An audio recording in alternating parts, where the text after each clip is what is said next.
Hello and welcome to the part 4 of this 5-part English lesson series. I'm Sara, your English coach. In part 1, 2 and 3, we looked at 30 smart English expressions. If you've missed watching it, there's a link in the description or top right-hand corner. Start using these English expressions to sound fluent and confident in English.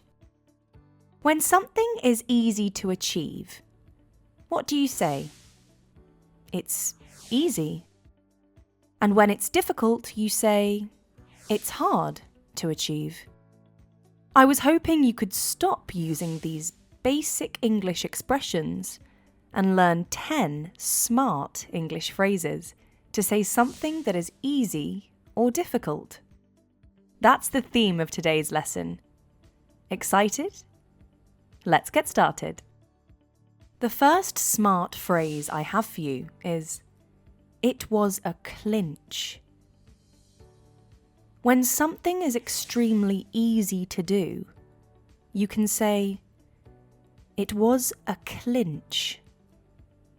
Isn't it a much better phrase instead of saying, it was easy? The driving test I took last week was a clinch. I finished the test 20 minutes early. It was a clinch. Now it's your turn. Try making sentences with these new English phrases. It would give you a good practice and help you remember these smart phrases better. I would love reading your comments. When you start something new, a business, a new job, a new course, you may come across some initial problems at the beginning of the process.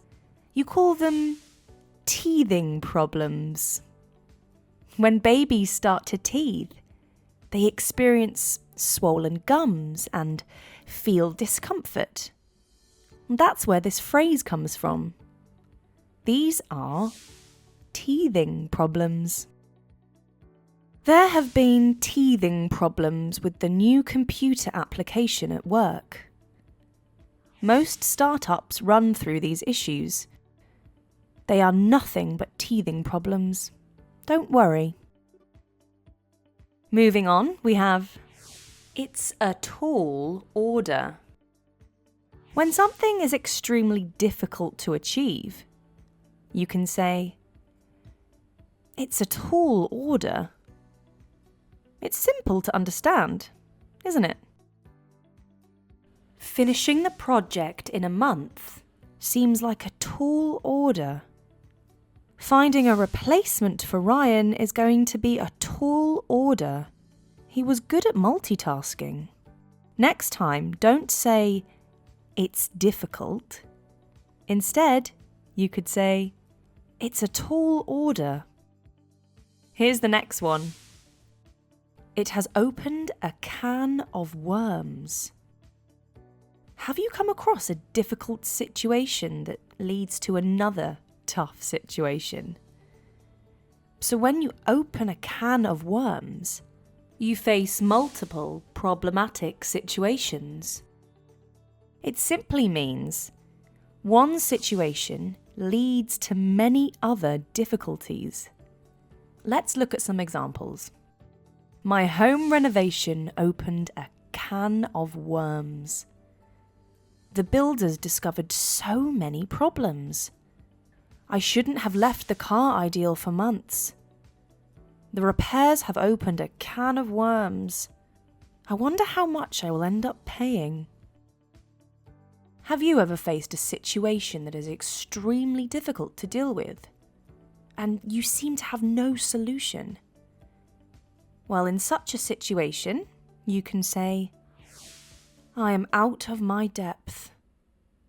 It merely means to be in a situation that is too difficult. I tried answering all the questions, but I was out of my depth at the meeting. 13 runs per over with just 2 wickets in hand. In 2020 cricket, it's not out of any team's depth. Next up, It's easier said than done. Sometimes it's easy to say than actually doing it. When something that seems easy initially, but is difficult to achieve, you can say, it's easier said than done. Learning to drive in 15 days. It's easier said than done. Of course, to be a better driver, you need practice. You can't be perfect at driving in a fortnight. Most companies are claiming to get the COVID-19 vaccine by the year end. But I think it's easier said than done. Moving on. He's teetering on the brink. We looked at phrases to describe a difficult situation, but when someone is in a situation that is dangerous and difficult at the same time, you can say, they are teetering on the brink. Many countries are teetering on the brink of a massive financial crisis due to the pandemic. Samantha is teetering on the brink of losing her job. Her boss has given her a final warning. I use this phrase quite often. Don't push your luck. Imagine a situation where someone asks you for a favour and you agree. But immediately they ask you for another favour. You can say, don't push your luck. It means, don't ask for more. Or, that's all I could do to help. I've already bought you a new iPhone. Don't push your luck. That's my final offer.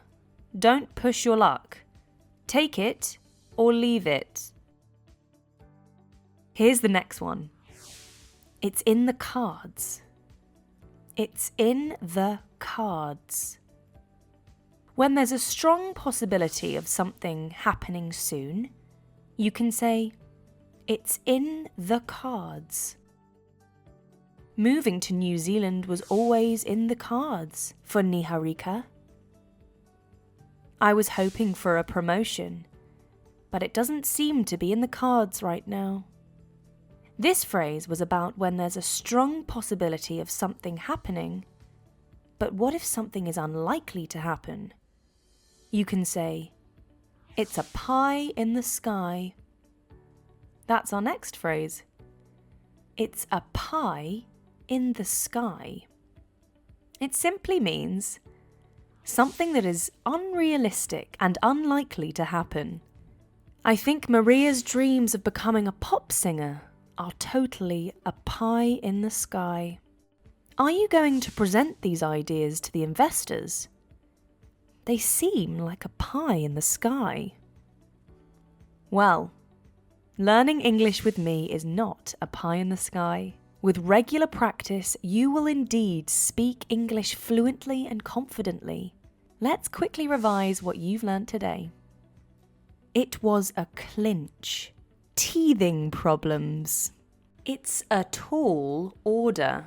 It has opened a can of worms. I am out of my depth. It's easier said than done. He's teetering on the brink. Don't push your luck. It's in the cards. It's a pie in the sky. I hope you found this lesson useful. Hit like, subscribe, and click the bell so that you don't miss such interesting English lessons. I will see you soon with the next part of this English lesson series. Until then, keep learning English and take care. Bye!